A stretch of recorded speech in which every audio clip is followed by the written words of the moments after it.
এইখানে অনেক বেঁচে শিক্ষার্থী বিনোদ আবেদিন সম্পদ ঘুমের বিরুদ্ধে সোচ্চার হয়েছে, তাদের সাথে সহমত পোষণ করে আমি 2-4টা কথা বলবো। যে খুলনা বিশ্ববিদ্যালয়ের একটা রাজনীতিবিহীন বিশ্ববিদ্যালয়ের ছাত্ররা রাজনীতি করে না, এবং সেই রাজনীতি না করার কারণে তারা খুলনা বিশ্ববিদ্যালয়ের ছাত্রদেরকে একটা কি বলবো যে একটা বিনা উস্কানিতে রাজনীতির তকমা লাগিয়ে, সন্ত্রাসী তকমা লাগিয়ে যে ঘটনা ঘটিয়েছে, এটা আমি নিন্দা জ্ঞাপন করছি এবং এর আমার কোনো ভাষা নাই। দুজন ছাত্র 2017 সালে, আজকে 25, তার মানে হলো প্রায় 10 বছর হয়ে গেছে, 8 বছর, 7-8 বছর, কিন্তু ছেলেগুলো এখন জেলে আছে। অত্যন্ত মর্মান্তিক, এবং আমরা প্রায় সময় তাদের কাছ থেকে তথ্য পেয়ে থাকি, তারা আমাদেরকে জানায় তাদেরকে উদ্ধার করার জন্য। খুলনা জজ কোর্টে 2টা মামলা ছিল, আমরা বিশ্ববিদ্যালয়ের পক্ষ থেকে আমাদের উকিল নিয়োগ করে তাদেরকে 2 মামলা থেকে আমরা খালাস করে দিতে পেরেছি। এই জন্য আমি মনে করি খুলনা বিশ্ববিদ্যালয় প্রশাসন এটা একটা গর্ব অনুভব করতেছে, এবং আমি নিজেও গর্ব অনুভব করছি। পাশাপাশি তাদের 25 বছরের জেল আছে, হাইকোর্টে চলমান আছে, এবং সেখানেও আমাদের ভূমিকা আমাদের স্পষ্ট।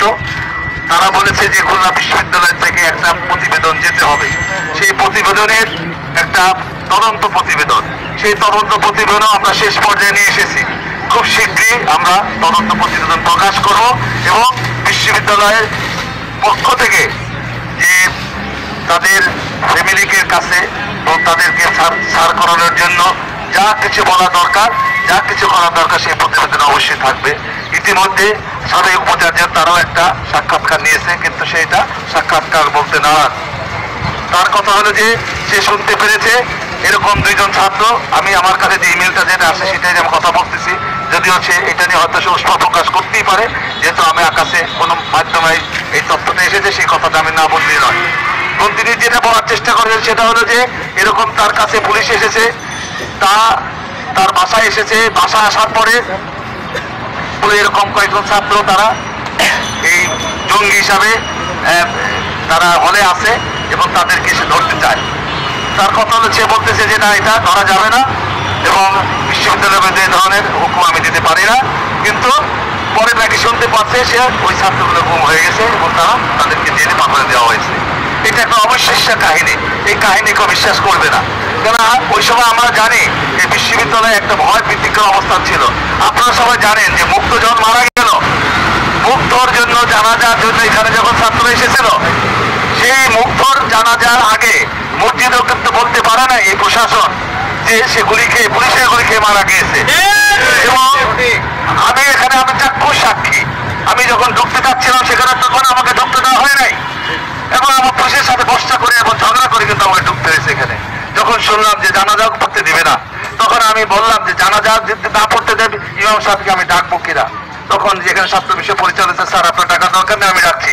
যাই হোক, সে জানাজা পড়িয়েছে, কিন্তু অত্যন্ত দুর্ভাগ্যজনক।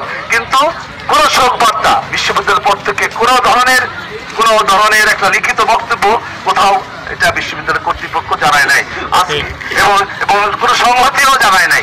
এটা অত্যন্ত এবং খুলনা বিশ্ববিদ্যালয়ের একটা আপনারা জানেন শিক্ষক সমিতিও আছে, সেই সমিতিও কিন্তু কোনো দুঃখ প্রকাশ করে নাই এবং কোনো এই সমালোচনা জানায় নাই। আমরা কোন জগতে বসে আছি? আমাদের একজন ভাই, আমাদের একজন ছাত্র ছাত্রী, তারা আমাদের প্রাণ, তারা না থাকলে বিশ্ববিদ্যালয় অচল। এবং তাদের যদি যখন কোনো ঘটনা ঘটে, এটা আমার নিন্দা ভাষা ছাড়া আমার কিচ্ছু বলার নাই। আমরা এখন কি করতে পারি সেটা হলো যে আমরা দ্রুত তদন্ত করে আমরা তদন্ত প্রতিবেদন আমরা কোর্টে পাঠাবো, এবং আমাদের যে ওখানে আমাদের পক্ষ থেকে আমাদের যে আইন যারা আছে ওখানে নিয়োগ করা দেওয়া আছে তাদেরকে দিয়ে আমরা এই মামলা পরিচালনা করার চেষ্টা করছি। আমরা সবসময় ছাত্রদের পাশে আছি, ছাত্রদের যে কোনো ধরনের সমস্যা আমরা এটা গুরুত্ব সহকারে আমরা সমাধান করার চেষ্টা করব। আমি আল্লাহর কাছে দোয়া করি তারা যেন ঈদের আগে বের আসতে পারে, আমরা এই প্রার্থনা করছি। আল্লাহ তাদেরকে যেন তাদের মা বাবার কাছে এসে তারা রোজার ভিতরে ঈদ করতে পারে, এই কামনা করছি, এই প্রত্যাশা করছি। উপস্থিতি আজকে রমজানের এই রোদ্দুর চলে দুপুরে আমাদের আজকে